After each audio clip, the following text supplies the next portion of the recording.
Good morning. How are you today? Well, the temperature's in the 70s today. It's nice. It's not that hot yet. We'll be comparing about the heat in a couple of weeks, but right now it's just perfect. Um, there are two stories that just keep batting around among a bunch of others. And one is, of course, the pandemic. And I do watch the numbers of infections going down and deaths going down. We still have them. And I think it's really a false statement to say we're all in this together, because the people who are dying, they're not in it with us. The team diminishes if you think of it as Team America, all Americans, all people who could get the virus. So we're not all in it together. What we are in is, if you could think of us as a phalanx of like-minded people, what we're interested in doing now is encouraging everybody to be safe, to further diminish that number until it's zero. And we have a lot of Americans who don't think that way, and that's a shame and a disgrace, but that's the way it is. And I heard some people talk about how boring it was to hear Fauci or Biden. You know, boring is okay, because government is not supposed to be an infotainment commercial. It's supposed to be a problem-solving organism, and it's also a strategic engine to move a society forward by way of morale and accomplishments and the common good, and to promote the general welfare, which is in our Constitution itself. The second issue, of course, is racism in America. And day by day, we see instances in which it's undiminished. Now, one of the cases is a terrible situation in Louisville, the PD with Breonna Taylor, in which they basically broke down the door, no knock. And the people there are trying to get them to look better at what they're doing. And the Justice Department is now going to look at the Louisville Police Department.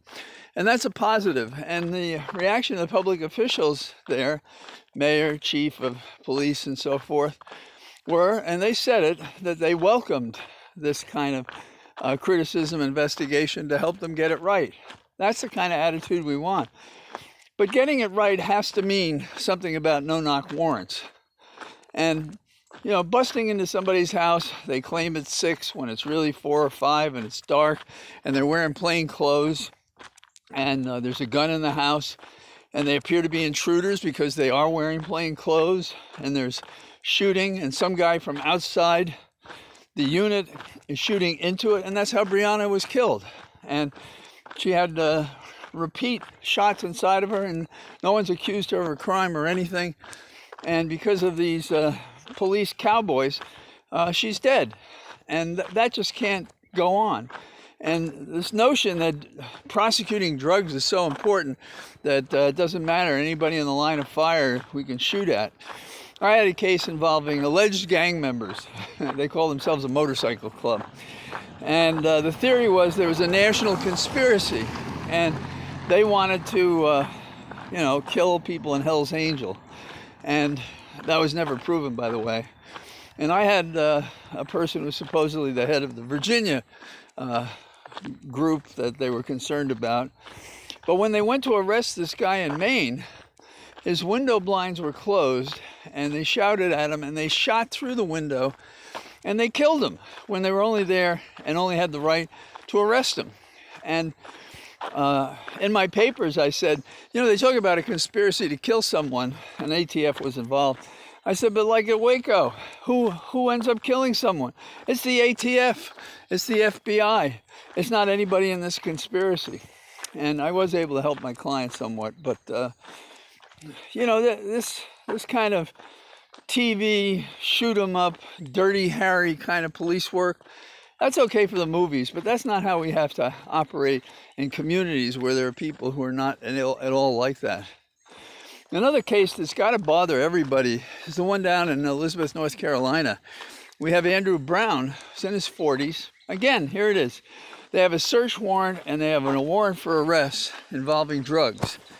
And what the people have been demanding is, we want to see the pictures. Now there are a number, I don't know if there were 7 or 8 officers there. They only have one camera to offer the family. And in that camera, they only are prepared to let them see 20 seconds. And before those 20 seconds, edited out, redacted, so the family couldn't see it, there was already shooting going on.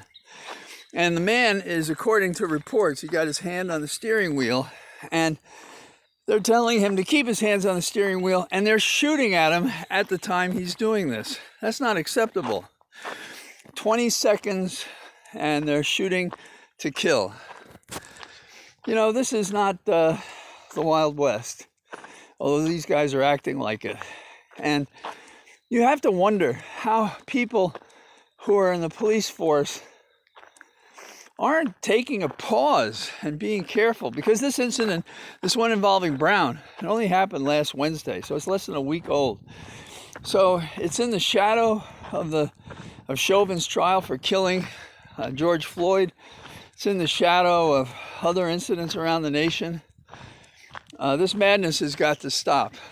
And you know, if we're training people to treat this like they're, you know, in Iraq, and the rules of engagement are military, we got to stop that. That's not acceptable. And we're giving them weapons that would stop an elephant, and that's not right either. I've known officers who've been able to de-escalate terrible situations without anybody being hurt. And not far from me in Purcellville, a family called up now, this a couple of years ago, and they said their son, they thought was acting suicidal. May want to hurt himself, and he had a small pocket knife, and he had it open, and he's in the street, and a local officer who should have known better told him to stop, and when he wouldn't stop, remember, this guy, his parents thought there was something wrong with him. They shot him, and they shot to kill, and they killed him. So instead of helping a young man who was having an episode, a suicidal ideation, and had a tiny little knife, they killed him. America has just got to get this right, because we have to be able to respect law enforcement. And yes, I know, I've known the people out there who are good and care to get this right, but increasingly it feels like they're missing the ethos of these other people who don't care to get it right, don't care who they hurt. So that's what I'm thinking today. So as you can see, it is just glorious out. This is a more expensive white t-shirt than I had as a kid, but my friends would wear t-shirts like this in the street, and they'd roll cigarettes up into their cuffs. I never smoked. I don't know why. My coaches smoked, my parents smoked, my brother smoked, but I didn't smoke. And I don't know, I think I'm better for it. If you're smoking, try to stop, because your lungs can repair yourself. And so that's an extra free conscious thought on the day. So have a good day. I'll talk to you tomorrow. Bye-bye.